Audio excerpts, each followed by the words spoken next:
This is what it looks like first, guys, and I'll show you the afters.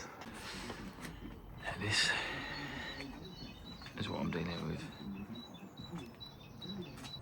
Right guys, welcome back to the channel. For those of you who don't know, I am a roofer fighting fibromyalgia, a chronic pain condition, but refusing to stop. Guys, today we are doing this. It is a roof. Got to put some new stud work in. I've got to take down all this shebang, put a new covering on. I've got to do something with the fascia. I've had to take down, like you just seen, all of the brickwork at the front. Let me go and show you.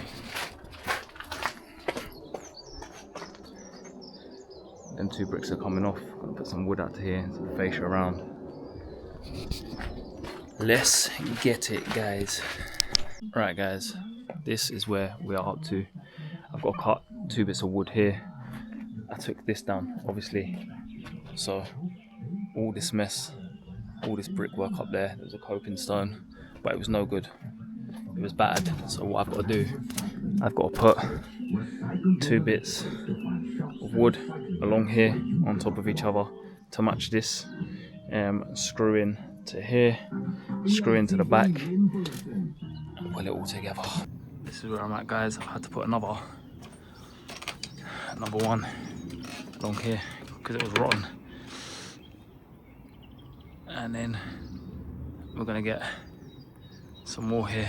So guys, I have got the first 2 rolls of felt down. So this one here has got holes in it. You tack this to the ground, and then the holes allow this one here to stick here, meaning air can go underneath here and around these bits. So you tack this and then you burn this on. So this is what it's looking like so far. I need to get this other roll down here, and then I will get the top coat on, which will be the finished coat. I've also gone along the sides and got my plates in ready for my fascia, all the way along front, back and sides. And what I'm going to do is I'm going to stick some Arris rail up the side here, up to there from the back, and then the water will run down this way into a gutter here.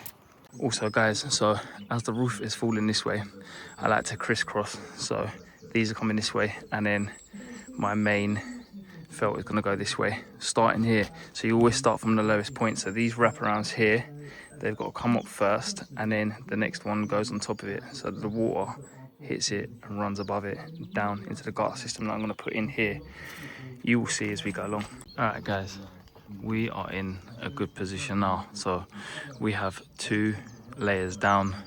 We have our Arris rails up here, and we've got a couple of problems I want to show you. It's nothing I can't get around, but this roof here runs next to this roof here.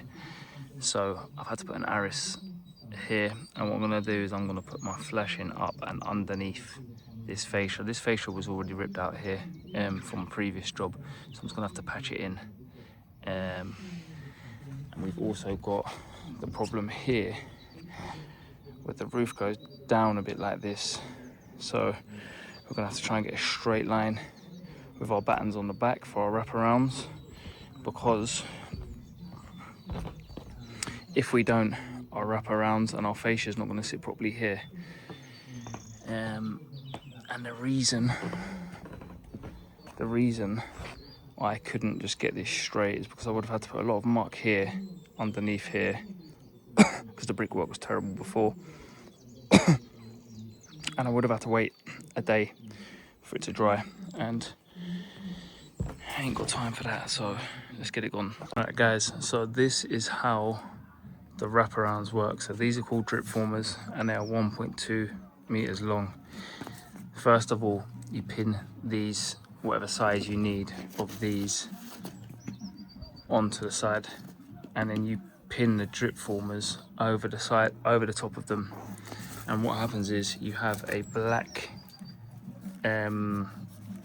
bit here for this to stick to, so you need to make sure when that comes up, this one is covering it. So what I normally do is I normally put a pin around there, so then I know exactly where I've got to push this into. When you burn these up and over, that is your drip edge, and it's also your flashing. Hey guys, so I'm gonna try and show you so you can see. This is our fascia board here. This green stuff will be coming off, obviously. We are governed by that door there. That's as low as we can go with that fascia. Ideally, we'd want to be a little bit lower, but it's fine, nothing's showing. It is all nice and straight. And then we've obviously got our drip board wrap around, which goes underneath this one here. And then these all start coming on top of each other from side to side. And what we do is we prime the wall and we get a little lip up the wall, and then we'll do a separate flashing down off the wall, and then we'll do a termination bar underneath there. This has been a bit of a headache, if you can see guys, right underneath there. It's a bit of a, well, it's a lot of a headache, because what we've had to do is we've had to run along here like I showed you, and then put one underneath here, and we're going to get up there. Been a bit of a headache, but what I've been doing is I've been using this board, laying it here. This has been flat back, burning that and then pushing it in, because I don't want to burn underneath the soffit. Obviously it can catch a light, it's not what we want. So as you see, these all go on top of each other. We've got 3 more maybe to go here, and then this one will come over, this one will come over, that'll go up there, and done. Sounds easy, it's not. So that is a flat felt garage roof installed, wraparounds looking lovely. Guys, like I said earlier, the bit of the fascia that was missing, I have connected that. I put a new bit on with joiners. I know it's at an angle, but that is where my Arris rail goes up and my flashings underneath, looking perfect. Guys, let me know what you think. This is the end product.